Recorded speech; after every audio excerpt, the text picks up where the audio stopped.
For many, Christmas time is a time of hope with the story of Jesus' birth. But the Catholic Diocese of Grand Rapids wants you to know that the season of Advent and its message of hope is open to us all, even if you're not Catholic. Annalise Lawmeyer is from the Diocese of Grand Rapids, joins us this morning to share more. Great to see you again, Annalise. Good morning, Todd. Well, let's talk about that, this message of hope and how it's open to all. Yeah, absolutely. So I think what we always tend to forget, or we tend to kind of separate from ourselves, is that if I'm not religious, that Jesus isn't for me. But that's definitely not the case. You know, Jesus comes to us all when he was born in a manger. And what I think we need to remember is that through coming to us as an infant in those humble circumstances in a manger, he really seeks to meet us wherever we are. And the other thing is that we can look at ourselves in the same way as the shepherds. So again, it was a very ordinary night for the shepherds. They were out taking care of their sheep, and all of a sudden, you know, they received the news of the Christ child being born. So we have this expectation of God's supposed to come in this fire and wind and this big, you know, kind of make a big production out of everything, but he really comes to us and meets us where we are, just in the ordinary.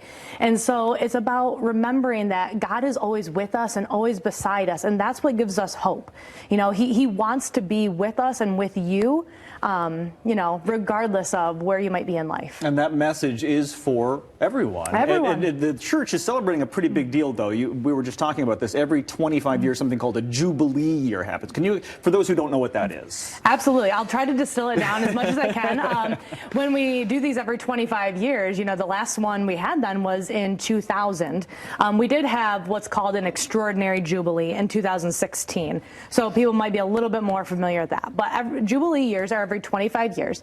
These years have roots back in biblical times where the farmers wouldn't, you know, farm the fields, where debts were forgiven, where people were forgiven. It's really a time to focus on, again, reuniting with God and reuniting with others. And so there are many opportunities for reconciliation this year. We also want to focus on making a pilgrimage. So pilgrimages allow us to kind of be silent and take a step back and think about, where is God calling me in life? What am I being called to do? And so while ideally everyone would love to take a pilgrimage to Italy or, you know, some other holy site, we do have opportunities for local pilgrimages as well. We're doing several local pilgrimages to the Cathedral of St. Andrew.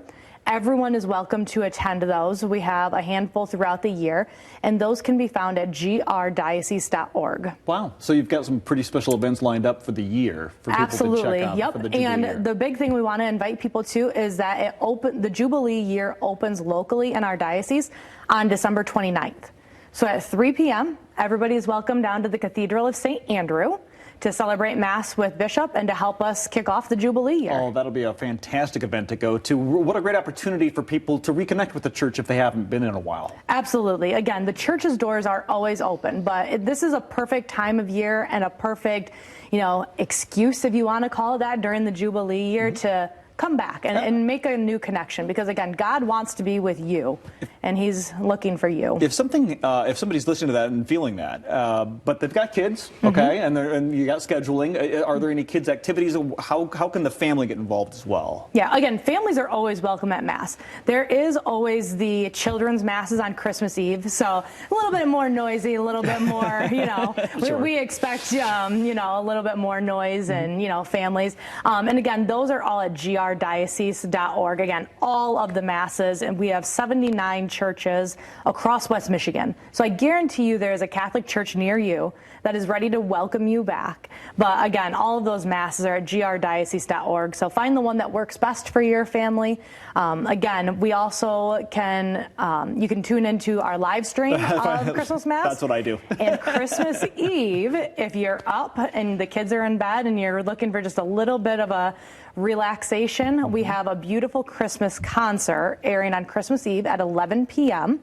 and that runs into midnight mass at the cathedral. And both of those are right here on Fox 17. Yeah. So 11 p.m. Christmas Eve into midnight mass if you want to stay up and maybe take a little break. I've done it myself. Yeah, for my first experience of a midnight mass, I caught that right here on Fox 17, and it was pretty impressive. If you want to go celebrate Christmas with us, Catholic Diocese of Grand Rapids, you got the concert on the 24th, followed by midnight mass, as you just heard. Of course, now is a great time to check out the grdiocese.org website for great information. Thanks for being here. Appreciate it. Thank you, Todd. We'll be right back.